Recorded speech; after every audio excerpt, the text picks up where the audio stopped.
Disse que havíamos separado aqui uma sequência de mensagens falando sobre a glória de Cristo em vários aspectos, né? Semana passada nós falamos sobre a glória no tabernáculo e hoje nós vamos falar de uma outra glória, né? A glória de uma confissão que fez com que os discípulos de Jesus pudessem perceber a dimensão daquilo que Deus estava preparando para a igreja dele, né? Para nós, para o povo de Deus. Então, nossa meditação começa lá em Mateus, no capítulo 16. Abra sua Bíblia, Mateus 16. Eu quero ler os textos, os versículos aqui, a partir do verso 13 até o verso de número 24. Vamos falar sobre Simão, um discípulo em treinamento na glória da confissão. Mateus 16, verso 13 ao verso 24, diz assim: Indo Jesus para as bandas de Cesareia de Filipe, perguntou aos seus discípulos: Quem diz o povo ser o Filho do Homem? E eles responderam: Uns dizem João Batista, outros Elias, e outros Jeremias ou algum dos profetas. Mas vós, continuou ele, quem dizeis que eu sou? Respondendo Simão Pedro, disse: Tu és o Cristo, o Filho do Deus vivo. Então Jesus lhe afirmou: Bem-aventurado és, Simão Barjonas, porque não foi carne e sangue que tu revelaram, mas meu Pai que está nos céus. Também eu te digo que tu és Pedro, e sobre esta pedra edificarei a minha igreja, e as portas do inferno não prevalecerão contra ela. Dar-te-ei as chaves do reino dos céus. O que ligares na terra terá sido ligado nos céus, e o que desligares na terra terá sido desligado nos céus.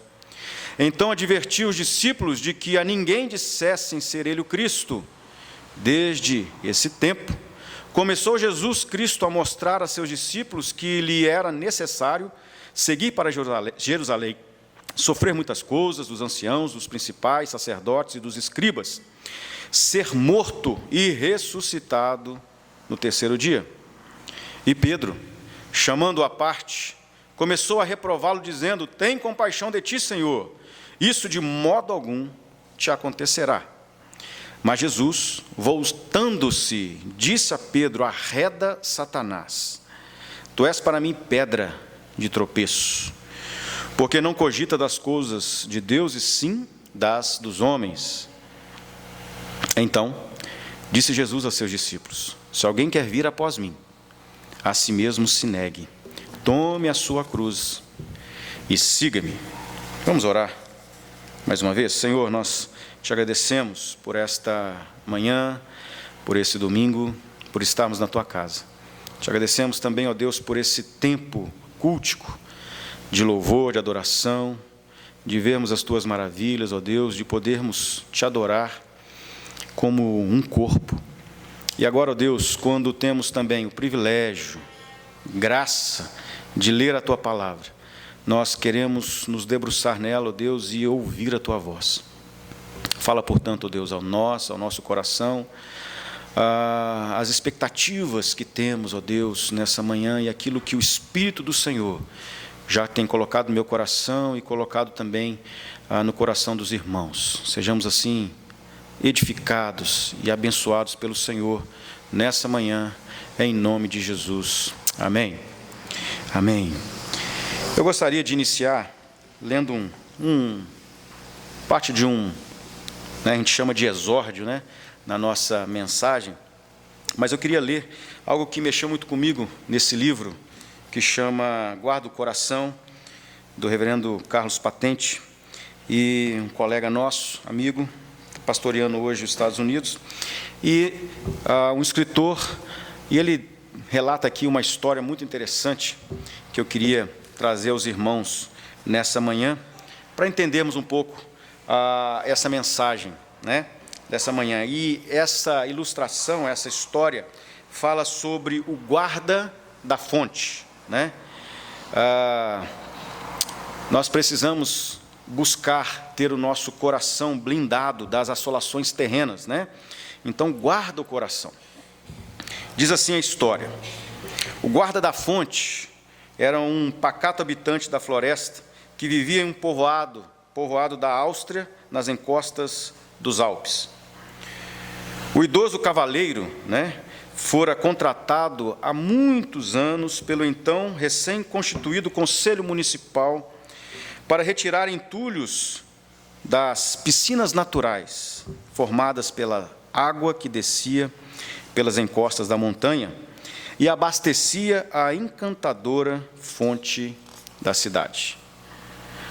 Com fiel e silenciosa regularidade, ele inspecionava as colinas, obrigado, meu irmão, retirava folhas e galhos secos e limpava o limo que poderia obstruir ou contaminar o fluxo daquela corrente de água fresca.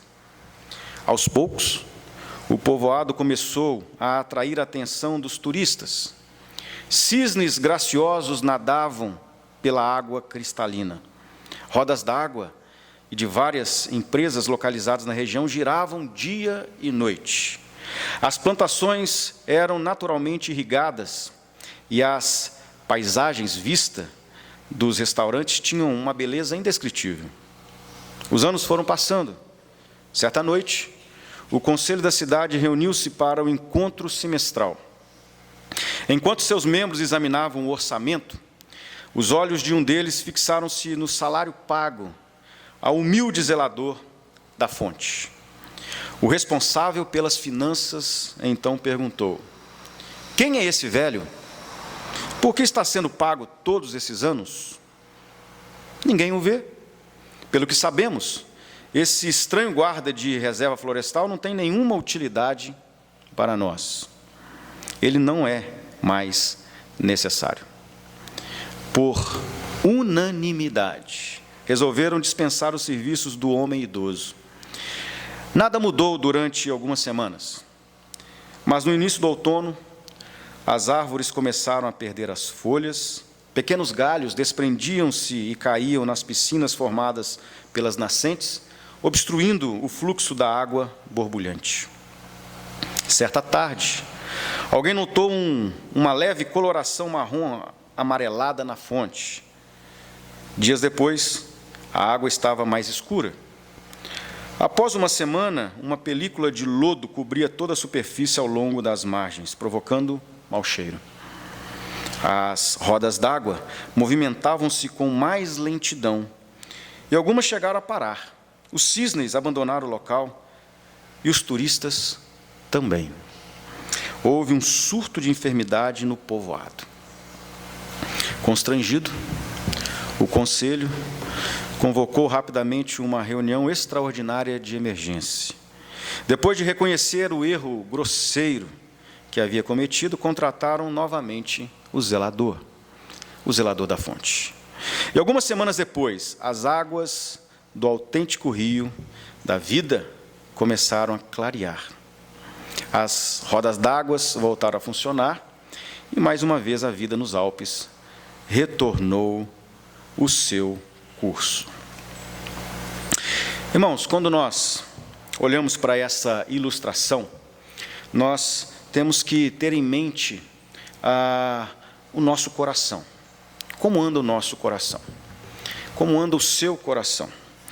Nós encontramos o sábio dizendo lá em Provérbios, no capítulo 4, verso 23, que sobre tudo o que se deve guarda o seu coração. Por quê? Porque dele procedem as fontes da vida. Sem essas fontes preservadas, nós não podemos sobreviver. Claro que, fazendo uma analogia aqui ao nosso coração precisa estar blindado, guardado, protegido. Nós temos que cuidar das nossas emoções, nós temos que cuidar do nosso coração. Sabemos também que Jeremias diz que o nosso coração é enganoso, desesperadamente corrupto. Quem o conhecerá? Deus conhece. Deus conhece o nosso coração. sabe das intenções dele, mas nós precisamos vigiar, nós precisamos cuidar, nós precisamos fazer como que esse zelador dessa fonte, que ali de uma maneira silenciosa, sem outdoor, sem propaganda, sem flashes, fazia o seu trabalho diurnativamente, cuidando, fazendo, zelando, protegendo, trazendo vida. Esse é o chamado que Deus tem para nós, sermos cuidadores da preciosidade, da fonte, da água, da vida, para oferecermos essa água àqueles sedentos. Vou falar nisso, eu vou beber água, eu estou com uma sede. Obrigado aí pela água, meu irmão. Recentemente nós tivemos uma situação muito parecida, quando houve toda essa tragédia aqui, em Brumadinho, e na verdade em Minas Gerais como um todo. Nós também sofremos, como os irmãos sabem, e o nosso sistema de água é captado da montanha, né, uma montanha que fica ali no alto do topo do mundo, uma nascente que nós temos, privativa, né, que abastece ali aonde nós moramos, e mais 5 moradores, inclusive um grande acampamento. E aconteceu toda aquela tragédia de sexta para sábado, me parece. E aí, quando foi no domingo, chegaram e bateram na minha porta lá, falou assim: você não está sem água aí não? Eu disse: não, eu tenho uma reserva aqui e tal. Não, nós estamos sem água. E aí nós fomos ver uma reserva técnica que nós temos lá de 20 mil litros, estava sendo utilizada. E aí eu percebi que estávamos com um problema, que nós estávamos sem captação de água. E chovendo muito, né? Na segunda-feira, eu chamei um companheiro, um amigo nosso, e nós subimos a montanha, mais ou menos 2 horas e meia de caminhada, montanha acima. Nós chegamos no local onde é montada a nossa captação. E nós ficamos assustados, aterrados, porque a montanha havia descido e levado cerca de 16 metros de largura, mata dentro, mais de 800 metros. Desceu tudo, levou tudo. E aí ficamos, né, eu fiquei assustado, porque uma nascente que abastece há quase 40 anos toda aquela região, e temos uma fartura de água, e então eu vi que o nosso recurso havia se esgotado. Deu um aperto no coração, e aí, frustrado ali, procurando o motivo, tentando entender o que aconteceu, isso nunca tinha acontecido. Quando nós começamos a procurar ali alguns sinais, de repente nós vimos um pequeno córrego passando do outro lado da mata, e a água cristalina. E aí o meu parceiro lá falou assim: ô Leão, nome de guerra lá, nossa, é diferente. Falou assim: olha, a água está aí, ó. A nascente não foi destruída. E aí nós começamos a subir, e chegamos na captação da nascente. Ela havia sido bastante assoreada, mas estava borbulhando. E uma alegria muito grande de ver aquilo. Eu falei assim: ó, nós só temos que fazer reparos. Fizemos um reparo de cerca de 60 metros de tubulação, que foi levado embora, e depois de 2 dias, nós começamos a ver novamente a água fluindo. Muito parecido com essa história, mas nós temos que tomar cuidado com o nosso coração. E eu queria fazer uma pergunta para você nessa manhã. Até que ponto a opinião pública, as massas, a mídia, as amizades, elas determinam as suas escolhas ou as influenciam? Até que ponto? O que as pessoas dizem sobre você, isso te aborrece? Te deixa frustrado? Decepcionado? 2 perguntas para você pensar aí. Primeiro, até que ponto as pessoas, os meios de comunicação, os seus amigos, o seu contato, te influenciam? Essas escolhas te influenciam, determinam quem você é. Essa pergunta ela tem a ver com esse texto que nós lemos aqui. Porque, na verdade, o Senhor Jesus está aqui num momento muito importante do seu ministério, na verdade, caminhando para o fim do seu ministério terreno, e ele reúne novamente os seus discípulos para poder tratar dele de algumas coisas. Eram os últimos meses de vida em ministério de Jesus. Já era menor a popularidade de Jesus. Jesus havia conquistado as massas, mas as massas vinham até Jesus atrás daquilo que ele poderia oferecer: comida, milagres, transformação de alguma forma. No capítulo anterior, você vai perceber que Jesus havia feito a sua segunda multiplicação de pães. Os discípulos ainda não estavam crendo de fato quem ele era. Jesus estava dizendo sobre a necessidade de eles se preocuparem aqui em manter a sua postura e não com aquilo que as pessoas estavam dizendo a respeito dele ou deles de alguma forma. Eles tinham que ficar incontaminados com o fermento dos fariseus, com tudo aquilo que vinha sobre a vida deles, para tentar de alguma forma influenciá-los contra aquilo ou contra a verdade, no caso, contra a lei, porque eles eram legalistas. Eles seguiam uma lei totalmente deturpada da lei dada pelo Senhor. Eles seguiam o Talmud, a interpretação da lei de Deus, dentro daquilo que era a cultura dos fariseus.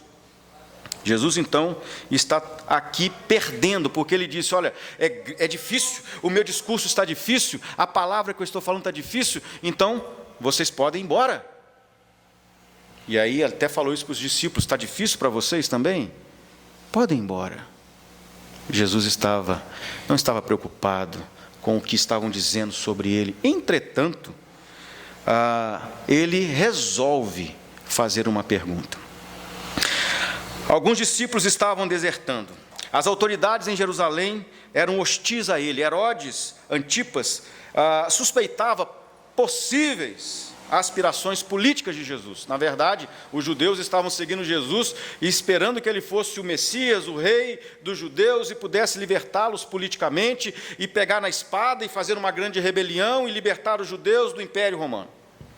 Era isso que eles estavam esperando, e quando Jesus mostrou uma atitude totalmente diferente, de amor, de graça, de misericórdia, de apoio, de ajuda, mostrando quem ele é, o que ele veio fazer, a sua missão, as pessoas ficaram decepcionadas com ele. Jesus recusou permitir que a opinião pública marcasse os rumos do seu ministério. E tudo isso aconteceu em Cesareia de Filipe. E eu queria que você percebesse que aqui há uma dinâmica nessa mensagem, nesse texto, de perguntas e respostas. Perguntas e respostas, né? Eu comecei fazendo uma pergunta para vocês, né? E assim vai ser essa dinâmica nesse texto de perguntas e respostas. Cesareia de Filipe ficava próximo ao Monte Hermon, um lugar onde havia a nascente do Rio Jordão, um local de águas limpas, puras e cristalinas, um lugar especial para uma revelação especial, um pouco antes daquilo que nós conhecemos como foi a transfiguração do Senhor Jesus. Capítulo 17 de Mateus, você vai ver que Jesus escolhe parte dos seus discípulos para subir a montanha e se revelar, mostrar a sua glória.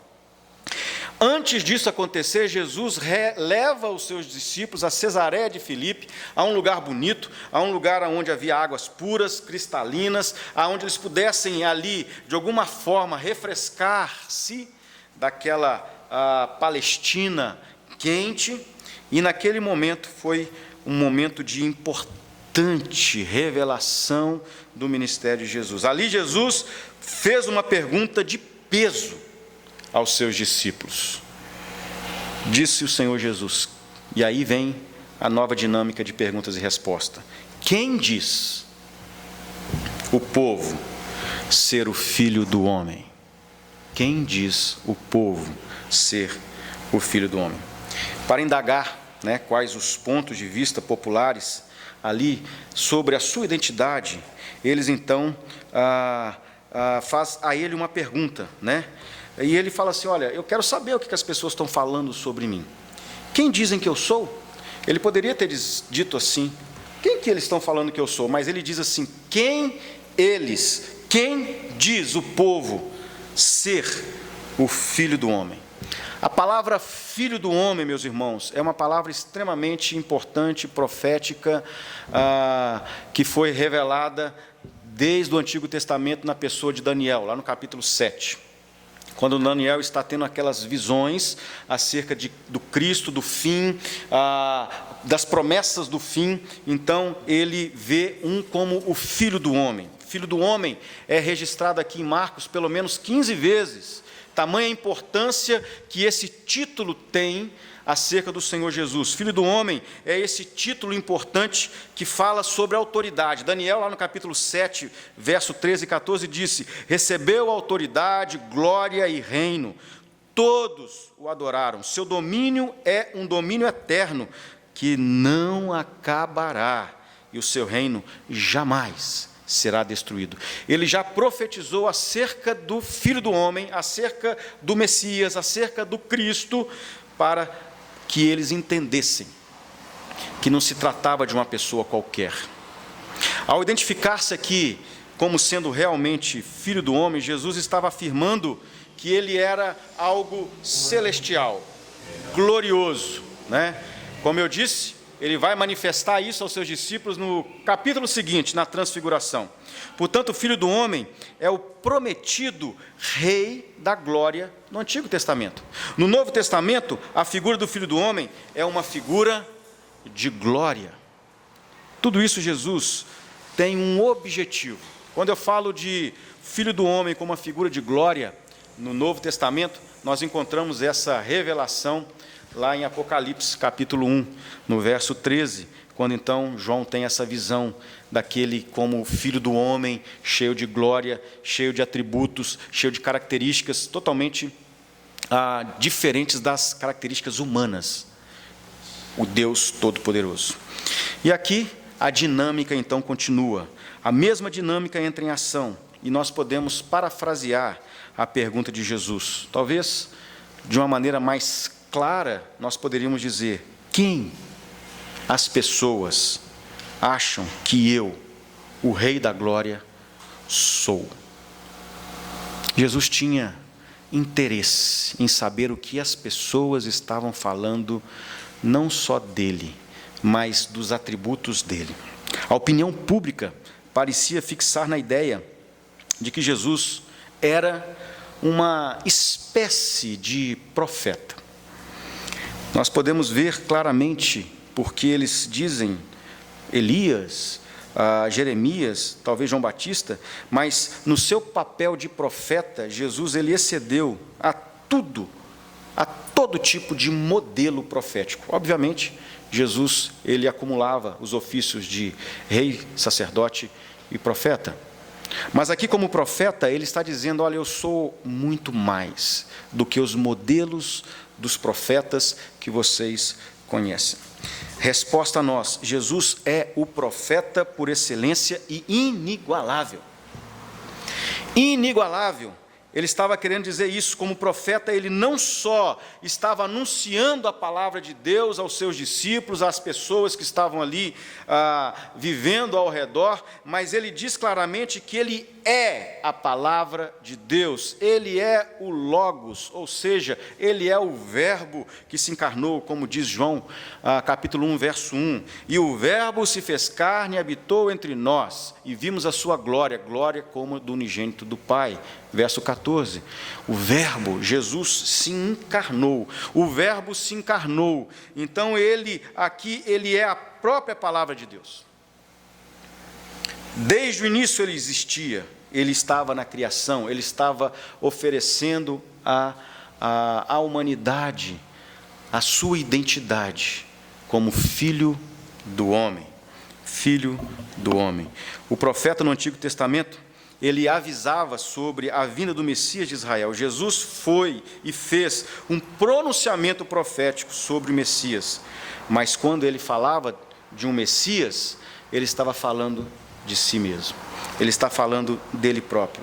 Então nós vimos que uma pergunta foi direcionada, uma resposta foi dada, e uma localização ali, né, que nós estamos identificando aqui, a questão dessa revelação, a questão do Messias que há de vir, é lançada, portanto, em uma discussão nessa cidade, Cesareia.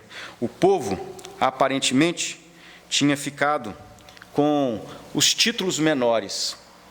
Profeta, quando Jesus não realizou as suas esperanças, expectativas de um Messias político. E às vezes, meus irmãos, talvez nós tenhamos uma concepção errada de Jesus também. Talvez nós não o conheçamos tanto quanto dizemos. Os discípulos não conheciam Jesus, não entendiam o seu ministério. Isso foi acontecer depois, quando a promessa se cumpriu na descida do Espírito Santo. Talvez nós estamos também, às vezes, não percebendo a glória, a beleza, a santidade do nosso Cristo, do nosso Deus, do nosso Senhor. Então, diante desse cenário, um novo ciclo recomeça de perguntas e respostas, e Jesus está interessado, já que ele já sabe a opinião pública. Agora ele muda a pergunta: e vós? Quem dizeis que eu sou? E vós? Quem dizeis que eu sou? Né? A resposta, perguntas e respostas, a resposta vem imediatamente da boca de Pedro. E Pedro diz aqui claramente aquilo que veio a se tornar o primeiro credo da igreja, né? E nós reconhecemos muito bem isso. Tu és o mesmo, o Filho do homem, mas também o Filho de Deus, o nosso Messias. Essa tradução aqui é uma tradução mais ampliada daquilo que é o entendimento melhor dos textos originais. Pedro faz uma declaração como Filho do homem, Filho de Deus e o Messias. 3 títulos são atribuídos a Jesus na resposta de Pedro. Mas o mais surpreendente aqui é que Jesus, então, ao ouvir isso, diz: olha, Pedro, bem-aventurado és, mas quem te revelou isso foi o meu Pai, não foi carne nem sangue. O que Jesus respondeu a Pedro após essa confissão? Ele diz: olha, há uma bênção especial para você por causa desta revelação verdadeira de quem eu sou. Sim, sou isso, mas essa revelação, ela veio de Deus. Não veio da sua natureza, não veio de você, Pedro. Pedro foi o recipiente de informação e entendimento além da compreensão humana comum. Foi revelado a ele uma rápida vista da natureza gloriosa de Jesus. Foi revelado ao coração dele, primeiramente, para que ele pudesse declarar isso. E naquele momento, ele estava meio que antevendo o que iria acontecer depois, porque Jesus iria se manifestar novamente lá no Monte da Transfiguração, em atitude de glória, e Pedro ia ficar meio preocupado: nós precisamos permanecer aqui, Senhor, o que é que nós vamos fazer? Vamos construir 3 tendas, vamos permanecer aqui, está muito bom, está ótimo aqui, Senhor, e tal, toda aquela agitação do Pedrão. Mesmo Pedro tendo capturado a identidade de Jesus como Messias, ele não entendia plenamente a missão do Messias. Captava a glória, mas lhe escapava a humilhação, que por necessidade divina estava ligada à glória. Como entender isso? Pedro enxergou a glória, mas estava cego à ligação existente entre aquela glória e o sofrimento.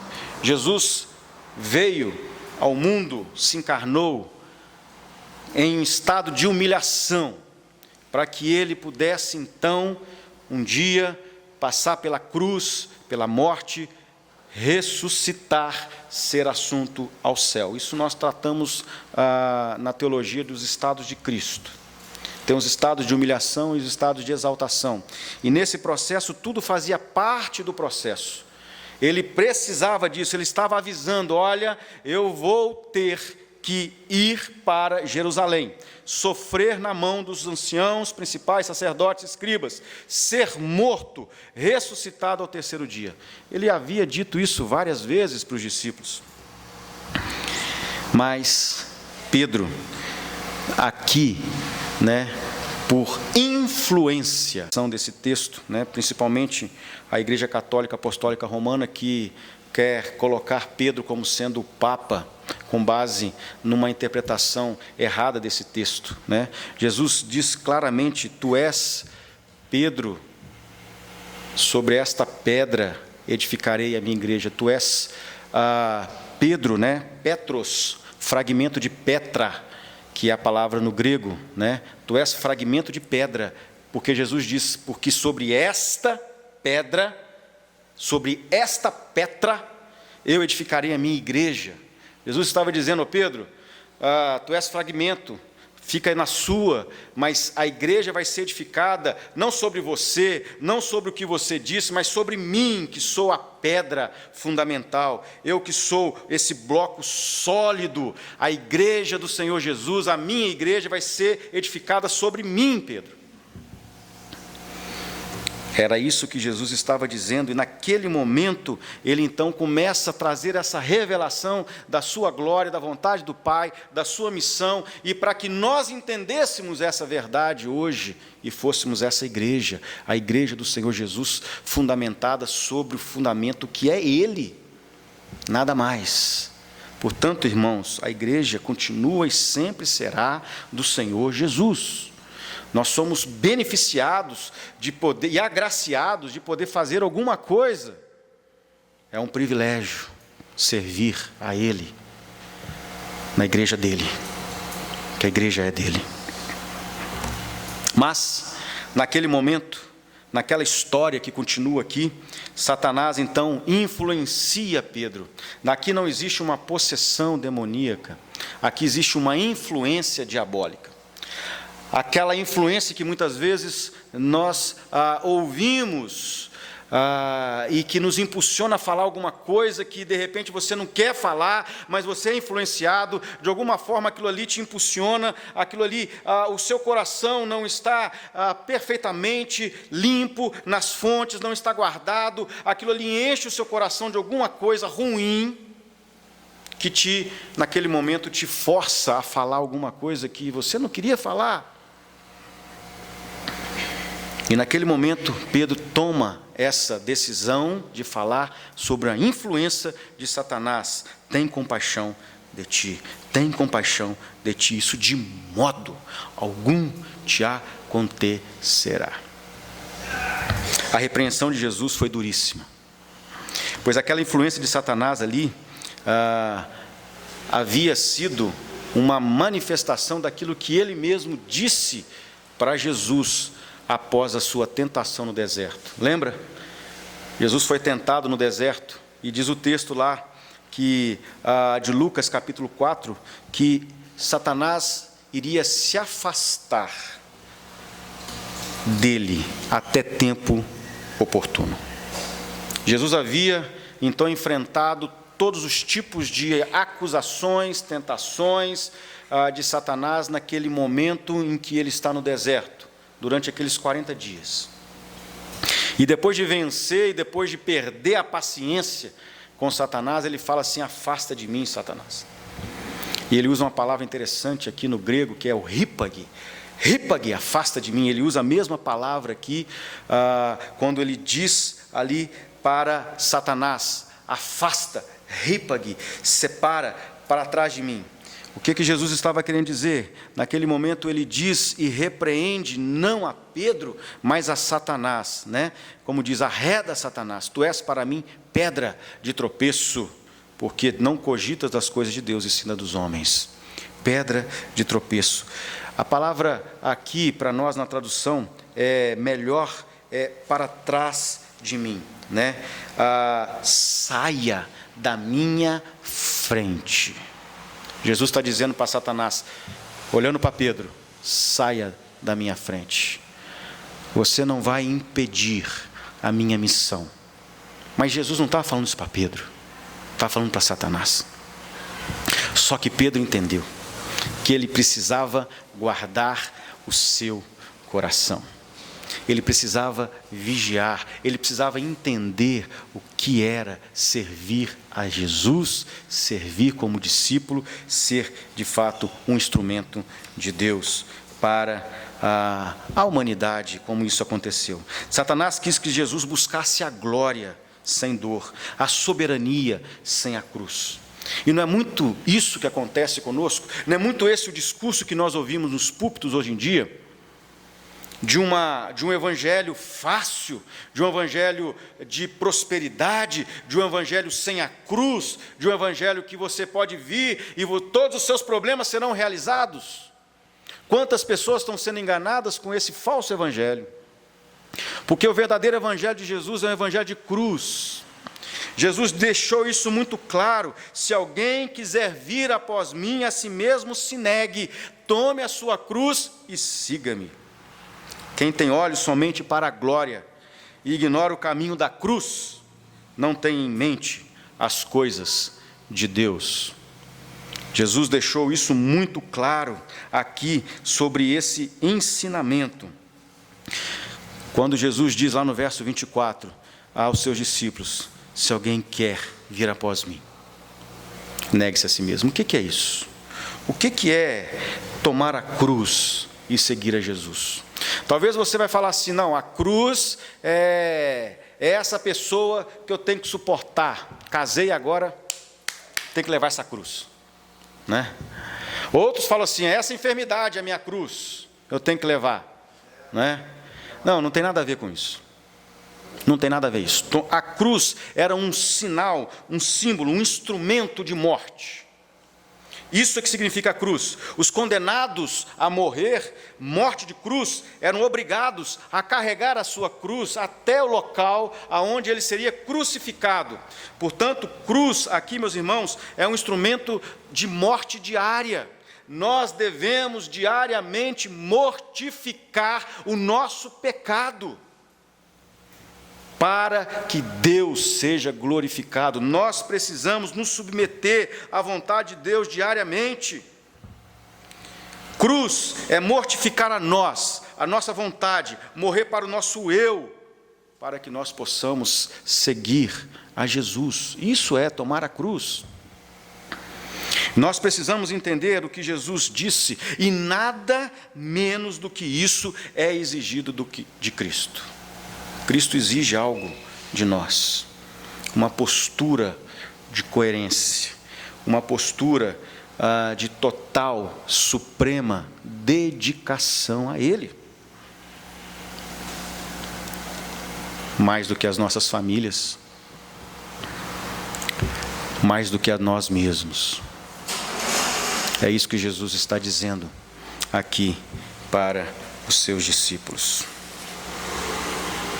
Pedro vai aprender isso mais tarde. Pedro não aprendeu isso aqui. Pedro teve que ainda ver algumas coisas acontecendo, mas ele aprendeu. E quando ele aprendeu, ele escreveu, que nós encontramos lá em 1 de Pedro, no capítulo 1, versos 6 e 7. Ele entendeu a dinâmica da cruz. Ele entendeu o que é seguir a Jesus até o fim. E ele diz assim: nisso exultais, embora no presente, por breve tempo, se necessário, sejais contristados por várias provações, para que, uma vez confirmado o valor da vossa fé, muito mais preciosa do que ouro perecível, mesmo apurado pelo fogo, redunde em louvor, glória, honra, na revelação de Jesus Cristo. A revelação de Jesus Cristo vai redundar em louvor, glória. Portanto, meus irmãos, no presente tempo, passamos por tribulações, por provações. Nós temos que entender que a nossa jornada final não é aqui, nós estamos de passagem. E mesmo que as provações, as lutas venham, quando nós olhamos para Jesus, quando nós nos debruçamos diante dEle, quando nós entendemos o nosso papel, quando nós abrimos mão do nosso eu, quando nós mortificamos o nosso pecado e vivemos uma vida de santidade, quando nós limpamos a nossa fonte, nós podemos beber dele, da água viva, nós podemos nos fortalecer como igreja do Senhor Jesus e cumprir aquilo que ele determinou para nós. Pedro ainda diz no capítulo 3, verso 14, sobre esse entendimento da nova condição que ele tem, né? Mas ainda que venhais a sofrer por causa da justiça, bem-aventurados sois, não vos amedronteis, portanto, com as suas ameaças, nem fiqueis alarmados. Verso 15, antes, santificai a Cristo como Senhor em vosso coração, estando sempre preparados para responder a todo aquele que vos pedir razão da esperança que há em vós. Qual é a esperança? Qual é a razão que nós temos dito acerca de Jesus? Qual é a nossa afirmação? O que nós estamos pronunciando acerca de quem é Jesus? Será que nós estamos falando acerca do verdadeiro Evangelho de Jesus, anunciando a verdadeira palavra de Deus? Será que nós estamos preocupados com aquilo que as pessoas vão pensar a meu respeito? Pela minha atitude, pelo meu compromisso, pela minha postura como cristão? Jesus está olhando para nós. Jesus está olhando o meu e o seu coração. Ele conhece. Ele sabe o que passa, das motivações. E Ele sabe que precisamos, a cada dia, nos mortificarmos, para que nós sejamos, de fato, instrumentos da glória dEle. E nós, o que aprendemos ao longo da nossa jornada com Cristo sobre sofrer o dano? O que você entende disso? O que você entende sobre tomar a cruz, estender a mão, dar a outra face? Às vezes as pessoas acham que dar a outra face é a pessoa vir e te dar um tapa na cara, um soco na cara, e você vai ficar feliz com aquilo e falar assim, bate aqui também. Não tem nada a ver com isso. Dar a face, né? Aqui é quando você toma um tapa de costa, de mão. Aquilo ali é uma atitude de humilhação. Dar a outra face é sofrer a humilhação. E aquilo ali, para que Cristo seja glorificado com o meu procedimento, a minha atitude. Sofrer o dano, meus irmãos, muitas vezes é nos humilharmos diante de uma situação que parece ser algo que, pela justiça, você tem todos os direitos, mas você faz a opção de sofrer o dano. Aquele que se exaltar será humilhado, aquele que se humilhar será exaltado. É isso que Jesus falou acerca dessa situação, né, entre o fariseu que estava lá falando e o publicano. Não sou como este publicano, mas eu faço isso, eu dou o dízimo, eu oro, eu faço isso e isso. E o publicano nem conseguia levantar os olhos. Tem misericórdia de mim, que sou pecador. Tem misericórdia de mim, porque sou pecador. Jesus disse, olha, um desceu justificado, o outro, atitude no nosso coração. Sofrer o dano é isso, meus irmãos. O que é que estamos falando no mundo sobre Cristo? Nossa confissão glorifica Jesus. A confissão de Pedro foi algo extraordinário acerca da glória de Cristo, mas não foi ele, foi o Espírito de Deus. E a nossa confissão, e o nosso testemunho, e o que nós estamos falando acerca de Jesus, isso glorifica a Deus? Não se preocupe com o que as pessoas estão dizendo sobre você, ou sobre a sua igreja, ou sobre a nossa igreja.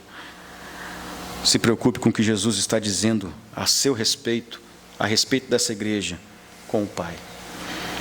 Jesus está dizendo o que da igreja presbiteriana de Itabirito? Tenho muito que conhecer dos irmãos, mas nós precisamos entender o propósito pelo qual Deus colocou cada um de vocês aqui, e aqueles que Deus trará, porque nós não fomos chamados para ficar sentados no banco, Por mais que isso aqui seja muito bom, o banco, inclusive, lá no Buritis não tem nem banco, tem só cadeira, né, de plástico. Esse banco é gostoso de sentar, confortável. Tem gente que chega na igreja e vai sentar no banco. Tem um lugar certo, já viu? Está marcado. Só senta ali. Acabou ali, levanta e vai embora. Não, nós não fomos chamados para isso. Nós não fomos chamados para ficar sentados em bancos. Tem muita coisa para ser feita, né?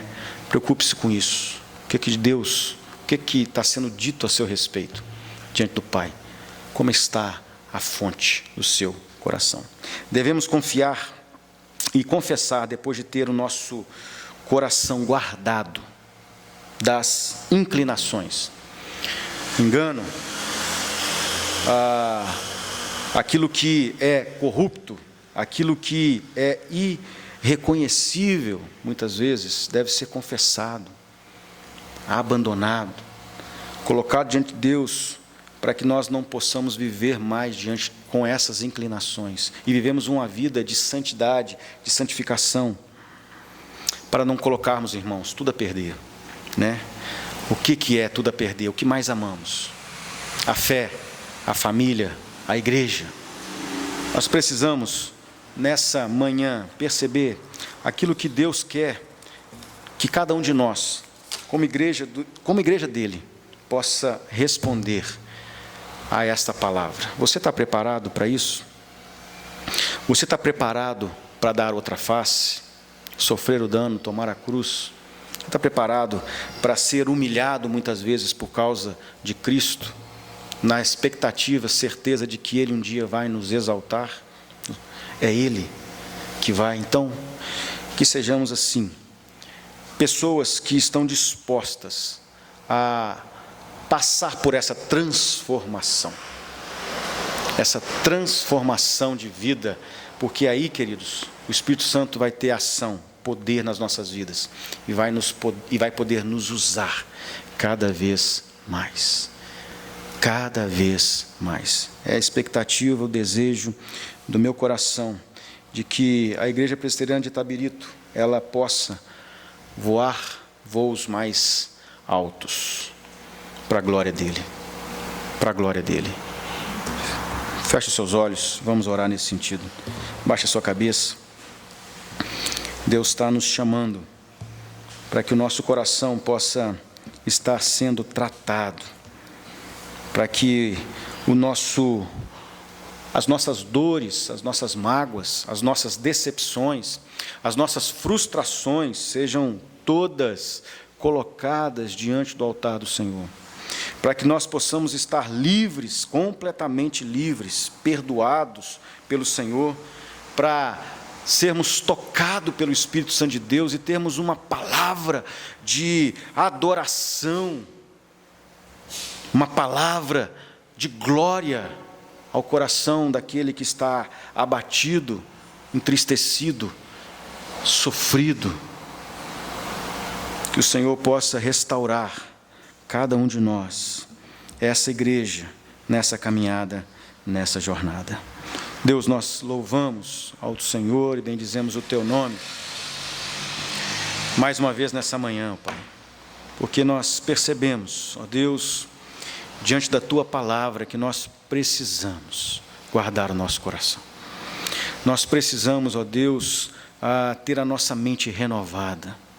Nós precisamos, ó Deus, de uma visitação do Teu Santo Espírito, ó Deus, nos tratando profundamente a nossa alma. Ó Deus, para que nós sejamos instrumentos da Tua graça, ó Deus, totalmente desimpedidos, sem nada nos prendendo, sem algemas alguma, ó Deus, preso ao nosso pé, que nos impede de caminhar, que nos impede, ó Deus, de manifestar a glória do Senhor aqui nessa cidade, ó Deus, nesse lugar, para que essa igreja, ó Deus, seja esse instrumento da Tua glória, ó Deus, esse farol, ó Deus, iluminar o caminho dos perdidos, ó Deus, e fazer com que eles sejam alcançados para a Tua glória. Deus, em nome de Jesus, nós precisamos reiniciar a nossa caminhada, ó Deus, e nós convidamos o Senhor a vir conosco e a mudar, ó Deus, aquilo que precisa ser mudado em nós, a transformar o nosso caráter, ó Deus, para que tenhamos a identidade de Cristo, ó Deus, para que sejamos de fato aqueles que permanecem, ó Deus, na videira, aqueles que dão frutos e não poucos, mas muitos frutos. Assim, ó Deus, permita que a igreja aqui desenvolva, cresça, ó Deus, e seja um agente do reino dos céus, ó Deus, a proclamar a Tua glória, a ensinar a verdade, ó Deus, a fazer discípulos, ó Deus, e a estabelecer um estandarte aqui da Tua glória nessa cidade, que seja uma referência, ó Deus, para a glória do Senhor. Usa aqueles que estão, ó Deus, de alguma forma, ainda dispersos, e traga-os novamente, ó Deus, para a comunhão, para a adoração, para o culto, para a celebração. Ó Deus, traga-os de volta e muitos outros que o Senhor já tem preparado, para que possamos, ó Deus, crescer e desenvolver, ó Deus, sobre o fundamento que é o Senhor Jesus. Abençoe, portanto, ó Deus, as nossas vidas, abençoe o Teu povo, a Tua igreja. Nós assim oramos em nome de Jesus, e que a graça maravilhosa do nosso Senhor e Salvador Jesus, o amor de Deus, o nosso Pai, e a comunhão do Espírito Santo de Deus seja com cada um de vós, irmãos. A todos aqueles espalhados pela face da terra que aguardam ansiosamente a volta de Jesus, hoje e para todos sempre. Amém e amém. Que Deus te abençoe muito.